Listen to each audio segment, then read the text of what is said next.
नंदनवन जंगल में मोनी नाम की एक जालिम चिड़िया रहा करती थी। उसका स्वभाव बहुत ही कठोर था। वो अपनी बहू मुनमुन चिड़िया पर बहुत ही अत्याचार करती थी। एक दिन मुनमुन खाना बनाती है और अपनी सास को खाने के लिए देती है। जैसे ही मोनी चिड़िया खाना खाती है, वो गुस्से से चिल्लाने लगती है, अरे ओ मुनमुन, ये तूने कैसा खाना बनाया है? इसमें तो नमक ही नहीं है। वो माँ जी, गलती से नमक डालना भूल गई। मैं अभी लाके नमक डाल देती हूँ, इसकी कोई जरूरत नहीं है। जा जाके दूसरा खाना बना ला। माँ जी, आप ये क्या कह रही है? मैं खाना फिर से बनाऊं और इतना सारा बना हुआ खाना, उसका क्या होगा? मैं इसे फेंक दूं? आपको तो पता है अन्न का अपमान नहीं करना चाहिए। तुझे किसने कहा ये खाना तू फेंक दे? ये बिना नमक वाला खाना अब तू खाएगी, समझी?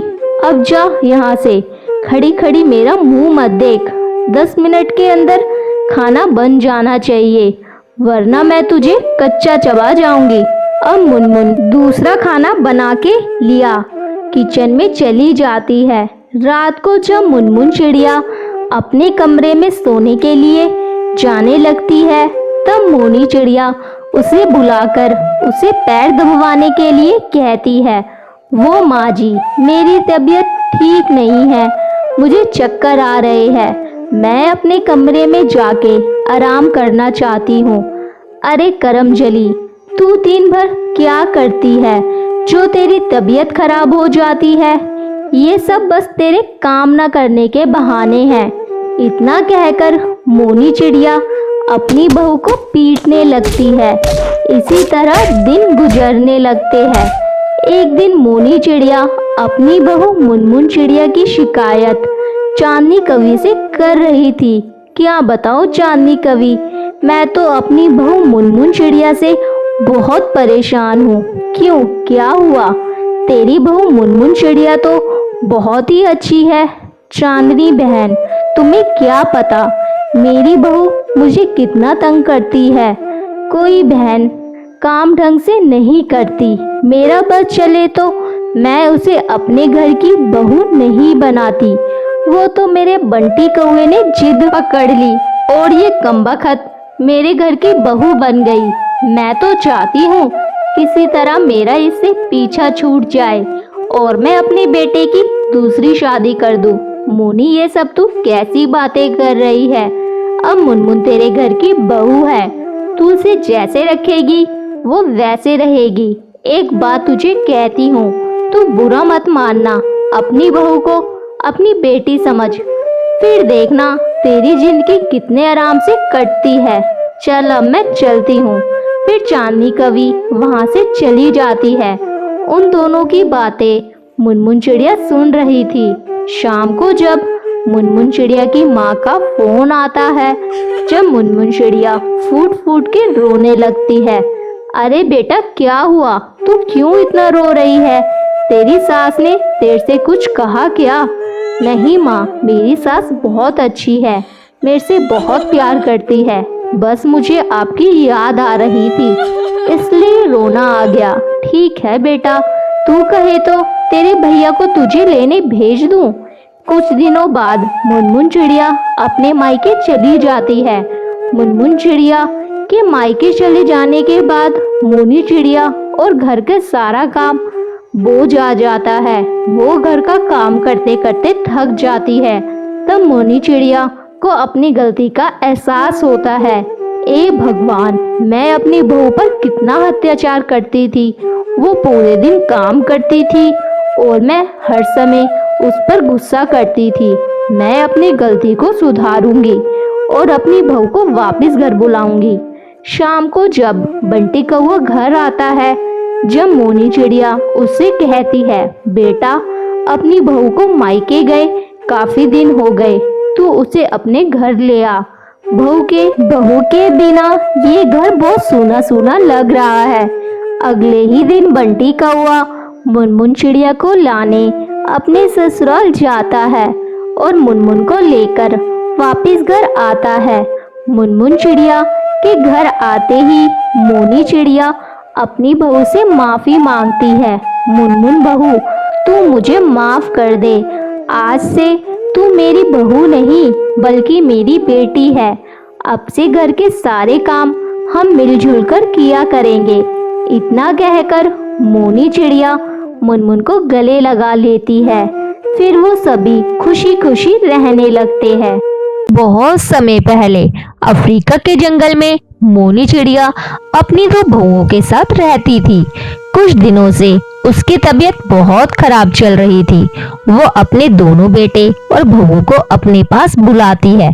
मेरे बच्चों, मुझे लगता है अब मैं ज्यादा दिनों तक जिंदा नहीं रह पाऊंगी। मैं चाहती हूँ अपनी जायदाद तुम दोनों में बराबर बराबर बांट दूं। अरे माँ जी, आप ये क्या कह रही है? अपने मुंह से अपशगुनी बातें मत बोलिए। मरे आपके दुश्मन, आप जल्दी ठीक हो जाएगी। नहीं बहू, मेरा बुलावा ऊपर वाले की तरफ से आ गया है। अपने जीते जी बंटवारा कर दूंगी तो चैन से मर सकूंगी। हाँ माँ जी, आप बिल्कुल सही कह रही है। वैसे भी आपको देख के लगता है बस आप 1-2 दिन की ही मेहमान हैं। आप ऐसा करिए, ये घर मेरे नाम कर दीजिए और जंगल की बाहर वाली जमीन मुनमुन और कालू के नाम कर दीजिए। लाली बहू, ये तुम क्या कह रही हो? वो जमीन तो बंजर है। उस जमीन पर सालों से खेती नहीं हुई है तो क्या हुआ?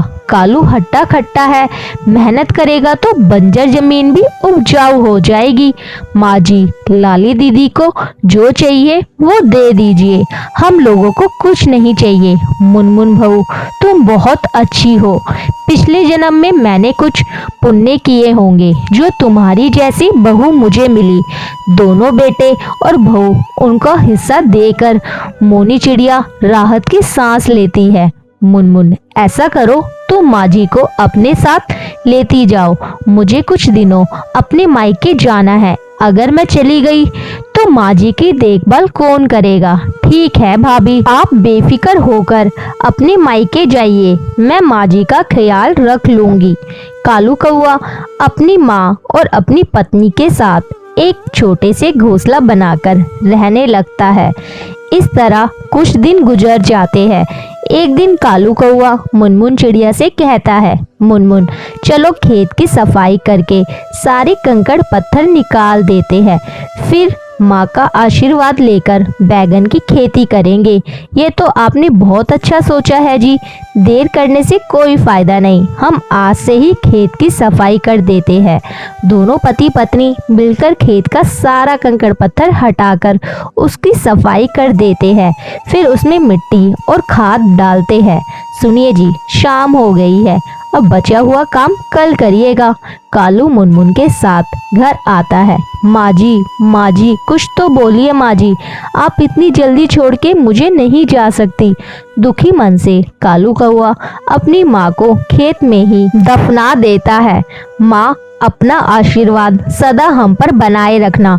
अगले दिन कालू कौआ बैगन के छोटे छोटे पौधे लगा देता है और दिन रात उसकी अच्छे तरीके से देखभाल करने लगता है। देखते ही देखते उसके खेत में सुंदर सुंदर बैगन की फसल लहराने लगती है। देख रहे हो जी, अपना खेत में बैगन कितने सुंदर लग रहे हैं।